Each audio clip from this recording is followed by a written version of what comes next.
Halo, kembali lagi bersama kami di Partai X. Kami ingin satu bangsa, satu kemakmuran. Demokrasi palsu, drama perebutan kekuasaan di Indonesia.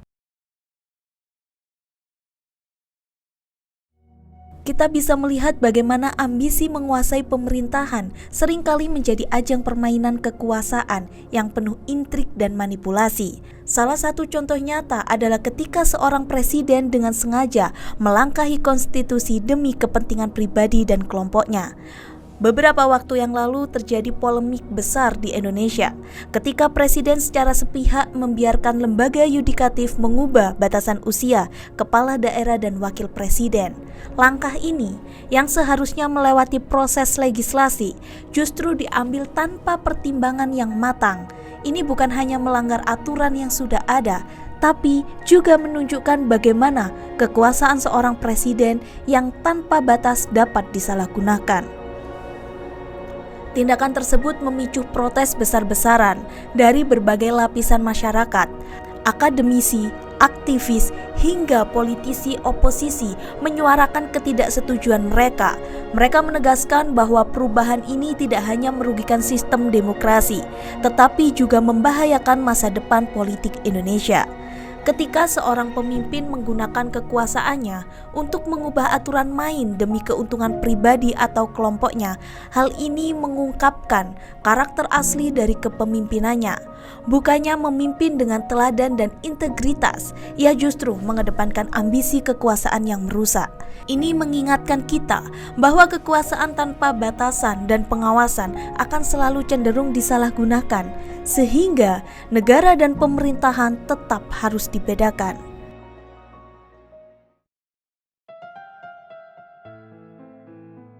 Indonesia benar-benar sudah terjebak dalam carut-marut dari kelompok tertentu yang haus akan kekuasaan.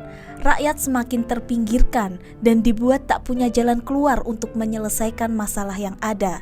Dinasti kekuasaan disebut sebagai hak dalam berdemokrasi dan masih banyak lagi salah kaprah yang sengaja tidak dibenarkan, justru malah dilumrahkan. Jika di perusahaan masih ada rapat umum pemegang saham yang menjadi pemegang keputusan tertinggi, di Indonesia justru dihilangkan. Titik kritis pada 2001 dengan menghapuskan MPR membuat para pejabat semakin gelap mata. Megawati yang mewarisi PDIP secara tersirat ingin partainya tetap memegang kendali dalam pemerintahan. Sementara Presiden Jokowi mewariskan jabatan penting pemerintahan kepada anak, mantu, dan keluarganya melalui berbagai drama yang ada. Dan yang terbaru, Anies enggan melepaskan keinginannya untuk tetap menjadi orang penting di pemerintahan. Semuanya berpusat pada satu tujuan, yaitu kekuasaan. Masyarakat dibuat sibuk hingga saking lelahnya menanggapi berbagai isu, lantas mereka hanya bisa menjawab, sudah biasa terjadi di Indonesia. Pembiaran dari masyarakat ini tentu menjadi kesempatan bagi mereka yang ingin terus berkuasa. Propaganda drama perebutan kekuasaan berhasil membuat bangsa terpecah menjadi dua, yaitu kubu pendukung dan kubu yang tidak peduli. Meskipun negara ini sudah hilang kendali hingga tak tahu arah dan tujuannya, rakyat masih tidak berbuat apa-apa, mungkin saking lugunya bangsa ini. Sementara itu, mereka yang berkoar-koar tentang ketidakadilan justru dibuat gelap mata setelah menjadi pejabat pemerintahan. Bagi mereka yang tidak memiliki jabatan, justru rela melakukan apapun demi berkuasa, sekalipun menjilat ludah sendiri. Demokrasi tolol versi Saridin mungkin cocok menggambarkan keadaan saat ini. Semuanya bersembunyi di balik kata demokrasi. Drama perebutan kekuasaan seperti ini bukanlah hal yang baru di Indonesia. Sejak era Orde Lama hingga saat ini, berbagai upaya untuk merebut dan mempertahankan kekuasaan seringkali mengabaikan prinsip-prinsip demokrasi dan keadilan. Konflik antar elit penguasa dan partai manipulasi hukum, dan penggunaan aparat negara untuk menekan lawan saat merebut kekuasaan sudah menjadi bagian dari cerita kelam pemerintahan Indonesia.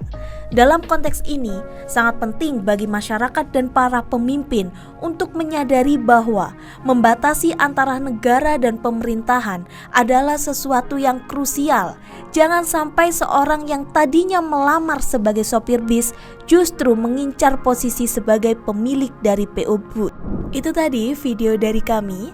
Jangan lupa like, comment, and subscribe. Dan kami Partai X pamit. Kami